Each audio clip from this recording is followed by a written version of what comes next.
ఓం శ్రీమాత్రే నమః. అందరికీ నమస్కారం. ఈరోజు మనం ఒక ముఖ్యమైన విషయం తెలుసుకోబోతున్నాం. అదేంటంటే ఇంట్లో డబ్బు ఉండాలి అంటే స్త్రీలు ఇవి ఖచ్చితంగా పాటించాలి. అవి ఏంటో మనం ఈరోజు తెలుసుకుందాం.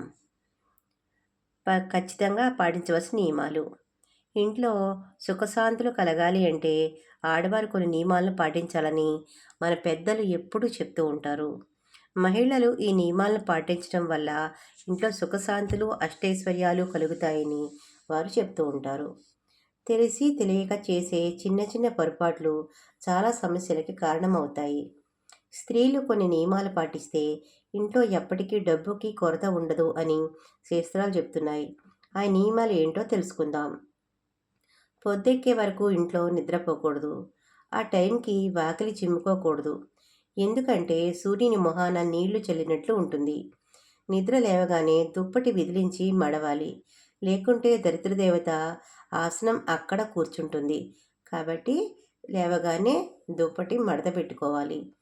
తిన్న ఎంగిలి కంచం ముందు చాలాసేపు కూర్చోకూడదు.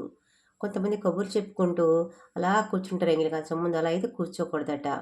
తిన్న స్థలం నుండి కాస్త జరిగి అయినా కూర్చోవాలి. కానీ చెయ్యి కడిగి అక్కడే కూర్చుంటే రోగం వస్తుంది. ఇల్లు ఊడ్చిన చీపురు నిల్చోబెట్టకూడదు. వంటగదిలో వాడిన మసిబట్టలను పొద్దుపోయాక ఉతకకూడదు. సంధ్యాకాలంలో నిద్రపోకూడదు. ఆహారం తినకూడదు. సంధ్యాకాలంలో గొడవలు పడకూడదు. ఎందుకంటే ఆ సమయంలో ప్రదోషకాలం. ధ్యాన పూజలు చేయడం వల్ల మంచి ఫలితం ఉంటుంది. పూజ గదిలో ఒకే దేవుడికి చెందిన 2 పటాలు ఉండకూడదు. ప్రతి దేవాలయాల నుండి విగ్రహాలు తెచ్చుకొని ఇంటి నిండా పెట్టకూడదు. మీ పెద్దల నుండి వస్తున్న ఆనవాయితీలు వదలకూడదు. పెద్దలు చేసిన పని మనం పాటించాలి. పూజలు చేసే విగ్రహాల ముందు ఉదయం సాయంత్రం ఖచ్చితంగా మంచినీరు ఉంచాలి. ఒక కుందితో దీపం పెట్టేవాళ్ళు 3 ఒత్తులు వేసి పూజ చేయాలి. 2 కుందులు లేదా అంతకంటే ఎక్కువ పెట్టేవారు 2 ఒత్తులు వేస్తే సరిపోతుంది. రోజు దీపారాధనకు మీరు వాడే నూనె ఏదైనా పర్వాలేదు. కానీ వ్రతము నోము సమయంలో దీపారాధన నూనె మార్కెట్లో దొరికేవి తెచ్చుకోకండి. నువ్వుల నూనె, ఆవు నెయ్యి లేదా కొబ్బరి నూనె తెచ్చుకోండి. కానీ కల్తీ లేని నూనె వాడండి. అలాగే చాలామంది మహిళలు స్నానం చేయకుండా ఎక్కువగా మాట్లాడుతూ చికాకులో కోపంతో వంట చేస్తుంటారు. ఈ విధంగా వంటను అస్సలు చేయకూడదట. శుభ్రంగా స్నానం చేసి చాలా ప్రశాంతంగా దైవనామస్మరణ చేస్తూ వంట చేయాలని, తద్వారా వంట రుచిగా ఉండడమే కాకుండా ఇంట్లోని వారు అనారోగ్యాల బారిన పడకుండా ఉంటారట. సాయంత్రం 6 దాటాక ఉప్పు, నూనె ఇంటికి తెచ్చుకోకూడదు. అవి శనిస్థానాలు. మీ వెంట కొని తెచ్చుకున్నట్లు అవుతుంది. పొద్దుపోయాక పెరుగు, ఊరగాయలు, మిరప్పొడి ఎవరికి ఇవ్వకండి. ముఖ్యంగా శుక్రవారం, మంగళవారం ఇవ్వకండి. ఎందుకంటే ఇవి లక్ష్మీ స్థానాలు. మహిళలు పాటించాల్సిన నియమాలలో మరొకటి సంపాదన ప్రదర్శించడం. అనగా భర్త స్థితిగతులు, సంపాదన, భార్య ధరించిన నగలు, వస్త్రాల ద్వారా అందరికీ తెలుస్తుంది. మహిళలు ఎక్కువగా నగలను, పట్టు వస్త్రాలను ధరించడం వల్ల నరదిష్టి, నరఘోష తగులుతుందని, వీటి వలన అనేక రకాల సమస్యలు వస్తాయని అంటున్నారు. కనుక మహిళలు వీలైనంత తక్కువగా అలంకరించుకుని నలుగురిలోకి వెళ్ళాలని చెప్తున్నారు. శనివారం రోజు చెప్పులు, గొడుగు, గుడ్లు, నూనె, మాంసము ఇంటికి తెచ్చుకోకూడదు. మీకు తినే అలవాటు ఉంటే ముందు రోజు గుడ్లు తెచ్చుకోండి. జాతకంలో కుజదోషం ఉన్నవారు, వ్యాపారంలో గొడవలు, ఇబ్బందులు ఉన్నవారు మంగళవారం రోజు గుడ్లు తినకండి. దాని ప్రభావం ఎక్కువగా ఉంటుంది. శనివారం రోజు నలుపు వస్త్రాలు ఇంటికి తీసుకొని రాకండి. ఎవరైనా శనివారం రోజు బహుమతులను, ఇనుము వస్తువులు, నల్లటి నీలి వస్త్రాలు, గొడుగు, చెప్పులు ఇస్తే తీసుకోకండి. నల్ల వస్త్రాలు కూడా ధరించకుండా ఉంటే మంచిది. ఏ రోజు శనివారం నాడు నలుపు రంగు దుస్తులు ధరించకూడదు. ఇంట్లో దుమ్ము, ధూళి లేకుండా శుభ్రంగా ఉంచండి. పూజ గది ఎప్పుడు శుభ్రంగా ఉండాలి. పూజ ప్రదేశంలో వెంట్రుకలు అవి పడకూడదు. భర్త అనురాగం పొందడానికి, సంతాన సాఫల్యానికి, ఇంట్లో వారికి వ్యాధులు రాకుండా ఉండటానికి ఈ నియమాలు ఖచ్చితంగా పాటించాలని పెద్దలు చెప్తుంటారు. ఇంట్లో సుఖశాంతులు నెలకొనడానికి మహిళలు పాటించాల్సిన నియమాల గురించి ఇప్పుడు తెలుసుకుందాం. చాలామంది ఉన్న చెడ్డ అలవాట్లు ఏంటంటే ఒకటి పిన్నీసులను మంగళసూత్రానికి ఉంచడం. మహిళలు చాలామంది మంగళసూత్రానికి పిన్నీసులను, జడగ పెట్టుకునే పిన్నులను పెడుతూ ఉంటారు. ఇలా చేయటం వల్ల భర్త అనారోగ్యానికి గురవుతాడని, భార్యాభర్తల మధ్య సమస్యలు వస్తాయని పెద్దలు చెప్తున్నారు. వేదమంత్రాల సాక్షిగా భర్త ఆయువు మంగళసూత్రం రూపంలో భార్య హృదయానికి వచ్చి చేరుతుంది.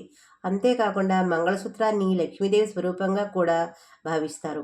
మంగళసూత్రానికి దివ్య శక్తులను ఆకర్షించే శక్తి ఉందని, పిన్నీసులను పిన్నులను పెట్టడం వల్ల మంగళసూత్రంలో ఉండే శక్తిని ఈ పిన్నీసులు ఆకర్షించుకుంటాయని చెప్తున్నారు.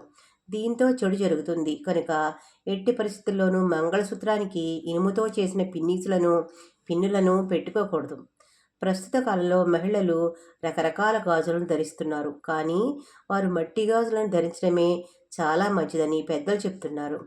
మట్టి గాజుల నుండి వచ్చే శబ్దం ఐశ్వర్యాన్ని, భార్యాభర్తల అనురాగాన్ని పెంచుతుంది.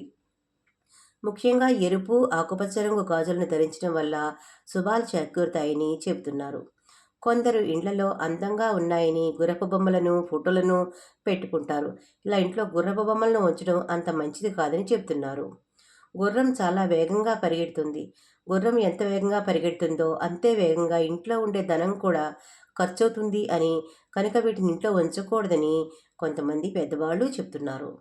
ప్రస్తుత కాలంలో చాలామంది తల్లులు, పిల్లలు తమ మాట వినటం లేదని చెప్తున్నారు. పిల్లలు మాట వినట్లేదు అంటున్నారు కదా. ఈ సమస్య నుండి బయటపడటానికి కొన్ని నియమాలు పాటించాల్సి ఉంటుంది. ఆడపిల్లలు తమ మాట వినడం కోసం 5 పోగుల ఎర్రదారాన్ని తీసుకుని వారి కుడి భుజానికి కట్టాలి. దీంతోపాటు వారికి కుంకుమను పెట్టుకోవటం అలవాటు చేయాలి. ఇలా చేయటం వల్ల ఆడపిల్లలు మన మాట వింటారు. అదేవిధంగా మగపిల్లలు కూడా మన మాట వినడం కోసం 9 పోగుల ఆకుపచ్చ దారాన్ని తీసుకొని వారి కుడిభుజానికి కట్టి వారికి గంధం బొట్టును పెట్టుకుని అలవాటు చేయాలి. ఇలా చేయడం వల్ల పిల్లలు పెద్దల మాట వింటారు. కొందరు మహిళలు ఎప్పుడూ ఆడపడుచులతో, అత్తతో గొడవపడి మనశ్శాంతికి దూరం అవుతారు. అలాంటి సమయాల్లో అత్త లేదా ఆడపడుచు పడుకునే దిండు కింద తులసి వేరును ఉంచడం వల్ల వారితో గొడవ తగ్గడమే కాకుండా వారికి మీపై విపరీతమైన ప్రేమను, ఆప్యాయతను పెంచుకుంటారని వారు చెప్తున్నారు. ఆడవారి ఈ నియమాలను పాటించడం వల్ల ఇంట్లో సుఖశాంతులు, అష్టైశ్వర్యాలు కలుగుతాయని పండితులు చెప్తున్నారు.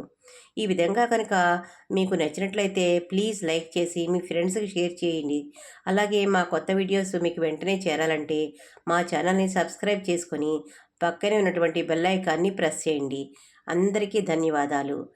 అందరికీ శ్రీరామచంద్ర ఆశీస్సులు మీపై ఉండాలని, అందరూ కూడా సుఖశాంతులతో ఉండాలని ఆ దేవుని మనసారా కోరుకుంటున్నాను. మరొక వీడియోతో మీ ముందుంటాను. ఓం శ్రీమాత్రే నమః అని మీరు ఈ వీడియోకి లైక్ చేయండి. అందరికీ నమస్కారం.